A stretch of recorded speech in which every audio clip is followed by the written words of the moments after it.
నుండి స్వీకరించినటువంటి అంశాలు. బ్రిటన్ రాజ్యాంగం నుండి ఎలాంటి అంశాలను స్వీకరించడం జరిగింది మన భారత రాజ్యాంగ నిర్మాతలు అంటే ఫస్ట్ వన్ క్యాబినెట్ తరహా పాలనా విధానం. ఈ క్యాబినెట్ తరహా పాలనా విధానానికి గల మరొక పేరే పార్లమెంటరీ ప్రభుత్వం. అలానే సెకండ్ వన్ సమన్యాయ పాలనా విధానం. అలానే మూడోది శాసన నిర్మాణ ప్రక్రియ లా మేకింగ్ ప్రొసీజర్. అలానే శాసనసభ సభ్యుల ప్రత్యేకమైనటువంటి హక్కులు మరియు అధికారాలు మరియు speaker, deputy speaker, controller and auditor general, attorney general, రిట్లు అనేటటువంటి అంశాన్ని మనం ఏ రాజ్యాంగం నుండి స్వీకరించడం జరిగింది అంటే బ్రిటన్ రాజ్యాంగం నుండి స్వీకరించడం జరిగింది. దాదాపుగా ఈ బ్రిటిషర్స్ మన భారతదేశాన్ని 200 సంవత్సరాల కాలం పాటు పరిపాలించారు. కాబట్టి ఆ తరహా విధానాలనే మన భారత రాజ్యాంగ నిర్మాతలు కూడా కొనసాగించడం కూడా జరిగింది అనేటటువంటి అంశాన్ని గుర్తుపెట్టుకోవాలి. ఫస్ట్ వన్ బ్రిటన్ రాజ్యాంగం నుండి క్యాబినెట్ తరహా పాలనా విధానం. ఈ క్యాబినెట్ తరహా పాలనా విధానానికి గల మరొక పేరే పార్లమెంటరీ ప్రభుత్వ విధానం. పార్లమెంటరీ ప్రభుత్వ విధానానికి గల మరొక పేరే ప్రధానమంత్రి తరహా ప్రభుత్వ విధానం అని పిలవటానికి కూడా అవకాశం ఉంది.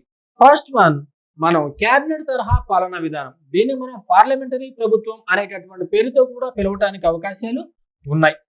పార్లమెంటరీ ప్రభుత్వం ప్రభుత్వాంగాల మధ్య ఉన్నటువంటి సంబంధాలను బట్టి ప్రభుత్వాలను మనం 2 రకాలుగా వర్గీకరించడం జరిగింది. ప్రభుత్వాంగాలు ఎన్ని? 3. ఒకదానిని శాసనశాఖ అంటాం, రెండో దానిని కార్యనిర్వాహక శాఖ అంటాం, మూడో దానిని న్యాయశాఖ అంటాం. ఇలా ప్రభుత్వాంగాల మధ్య ఉన్నటువంటి సంబంధాలను బట్టి ప్రభుత్వాలను ఎన్ని రకాలుగా వర్గీకరించడం జరిగింది అంటే 2 రకాలుగా వర్గీకరించడం జరిగింది. ఒకదానిని పార్లమెంటరీ తరహా ప్రభుత్వ విధానం అంటాం, రెండో దానిని అధ్యక్ష తరహా ప్రభుత్వ విధానం అంటాం. అయితే మనం చెప్పుకునేటటువంటి టాపిక్ పార్లమెంటరీ తరహా ప్రభుత్వ విధానం. ప్రభుత్వాంగాలైనటువంటి శాసన మరియు కార్యనిర్వాహక శాఖల మధ్య సన్నిహిత సంబంధం, దగ్గరి సంబంధం, ఇచ్చిపుచ్చుకునే సంబంధం ఉన్నట్లయితే అటువంటి ప్రభుత్వాన్ని పార్లమెంటరీ తరహా ప్రభుత్వ విధానం అంటారు. అంటే ప్రభుత్వాంగాలైనటువంటి శాసన కార్యనిర్వాహక శాఖల మధ్య చాలా దగ్గర సంబంధం ఉన్నట్లయితే అటువంటి ప్రభుత్వాన్ని మనం ఏ పేరుతో పిలుస్తాం? పార్లమెంటరీ తరహా ప్రభుత్వ విధానం అంటాం. అయితే పార్లమెంటరీ తరహా ప్రభుత్వ విధానంలో తప్పనిసరిగా ఎన్ని రకాలుగా కార్యనిర్వాహక వర్గాలు ఉంటాయి అంటే తప్పనిసరిగా 2 రకాల కార్యనిర్వాహక వర్గాలు ఉంటాయి. ఒకదానిని నామమాత్రపు కార్యనిర్వాహక వర్గం అంటాం, రెండో దానిని వాస్తవ కార్యనిర్వాహక వర్గం అంటాం. నామమాత్రపు కార్యనిర్వాహక వర్గం ఎగ్జాక్ట్ గా రాజ్యాంగంలోని 53వ అధికరణాన్ని బేసిక్ గా తీసుకోవడం జరిగినట్లయితే మన భారతదేశానికి సంబంధించినటువంటి అన్ని రకాల కార్యనిర్వహణ అధికారాలు కేవలం రాష్ట్రపతి పేరు మీదనే కొనసాగుతాయి. అయితే రాష్ట్రపతి తనకు లభించినటువంటి ఏ ఒక్క అధికారాన్ని కూడా తనంతట తాను నిజంగా చెలాయించడానికి అవకాశం ఏమాత్రం కూడా లేదు. కాబట్టి అన్ని రకాల అధికారాలు తన పేరు మీదే ఉంటాయి. కానీ ఉన్నటువంటి ఏ ఒక్క అధికారాన్ని కూడా నిజంగా వాస్తవంగా చెలాయించడానికి అవకాశం లేదు. కాబట్టి అటువంటి కార్యనిర్వాహక వర్గాన్ని మనం నామమాత్రపు కార్యనిర్వాహక వర్గం అంటున్నాం. ఈ నామమాత్రపు కార్యనిర్వాహక వర్గానికి మంచి ఎగ్జాంపుల్ బ్రిటన్ రాజు లేదా రాణి మరియు మన భారతదేశ రాష్ట్రపతిని నామమాత్రపు కార్యనిర్వాహక వర్గానికి మంచి ఉదాహరణలుగా చెప్పుకోవచ్చు. సెకండ్ వన్ వాస్తవ కార్యనిర్వాహక వర్గం. దేశానికి సంబంధించినటువంటి అధికారాలను నిజంగా వాస్తవంగా ఎవరైతే చెలాయిస్తూ ఉంటారో అటువంటి కార్యనిర్వాహక వర్గాన్ని వాస్తవ కార్యనిర్వాహక వర్గం అంటాం. మన భారత పార్లమెంటరీ సంప్రదాయం ప్రకారం మన దేశానికి సంబంధించినటువంటి అధికారాలను నిజంగా వాస్తవంగా ఎవరు మాత్రమే చెలాయించడానికి అవకాశాలు ఉంటాయంటే ప్రధానమంత్రి మరియు కేంద్ర మంత్రిమండలి సభ్యులు మాత్రమే దేశానికి సంబంధించినటువంటి అధికారాలను నిజంగా వాస్తవంగా చెలాయించడానికి అవకాశాలు ఉంటాయి. కాబట్టి దీన్ని మనం వాస్తవ కార్యనిర్వాహక వర్గం అనేటటువంటి పేరుతో పిలవడం జరుగుతుంది. ఈ వాస్తవ కార్యనిర్వాహక వర్గానికి మంచి ఉదాహరణ అమెరికా అధ్యక్షుడు మరియు మన భారతదేశ ప్రధానమంత్రిని ఈ వాస్తవ కార్యనిర్వాహక వర్గానికి మంచి ఎగ్జాంపుల్స్ గా చెప్పడానికి అవకాశం ఉంది. అయితే ఈ పార్లమెంటరీ తరహా ప్రభుత్వ విధానాన్ని మొదటిసారిగా ఏ దేశంలో ఏర్పాటు చేయడం జరిగింది అంటే బ్రిటన్ లో ఏర్పాటు చేయడం జరిగింది.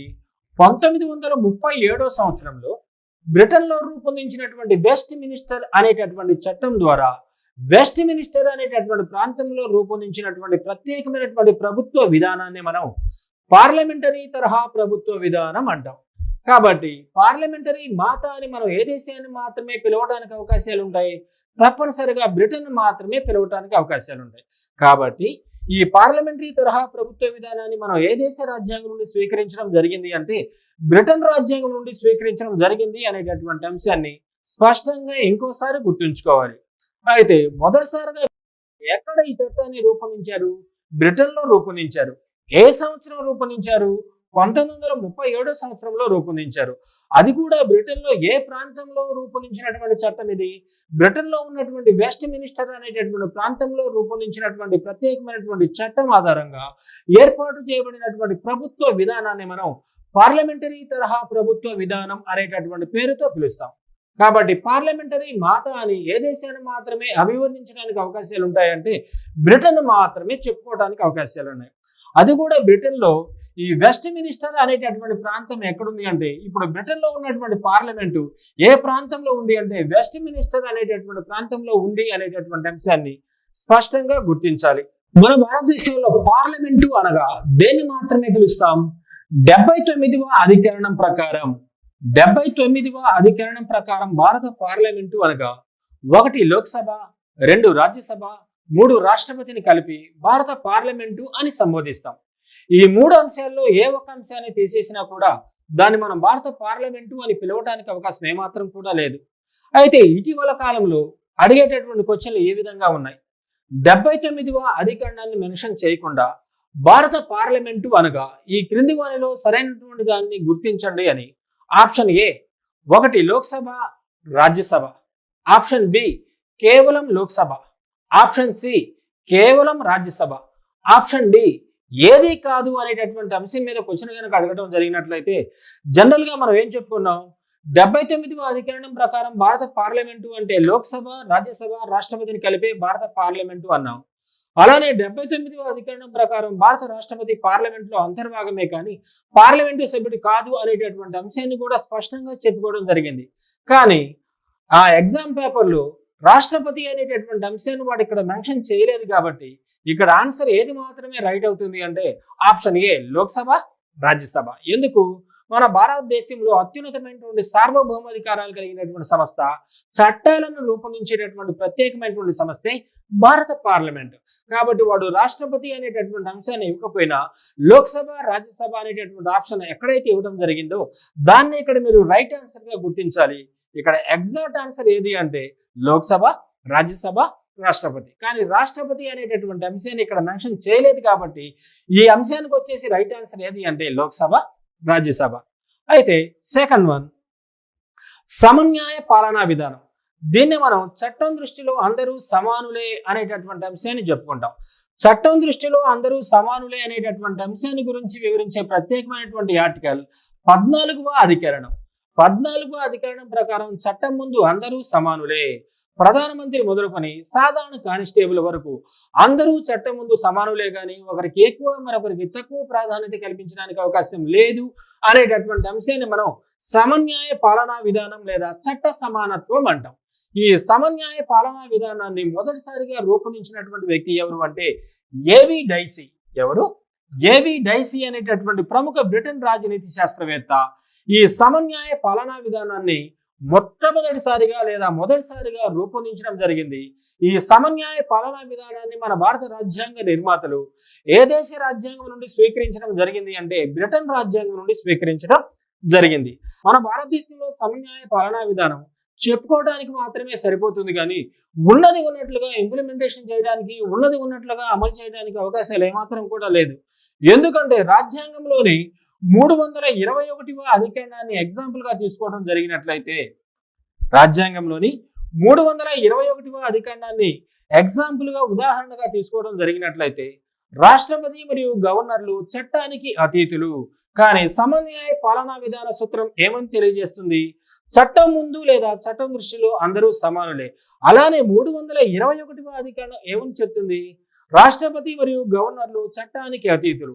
అనగా మన భారత పార్లమెంటు రూపొందించినటువంటి చట్టాలు రాష్ట్రపతి మరియు గవర్నర్లపై చెల్లుబాటు అవడానికి అవకాశాలు ఏమాత్రం కూడా లేదు.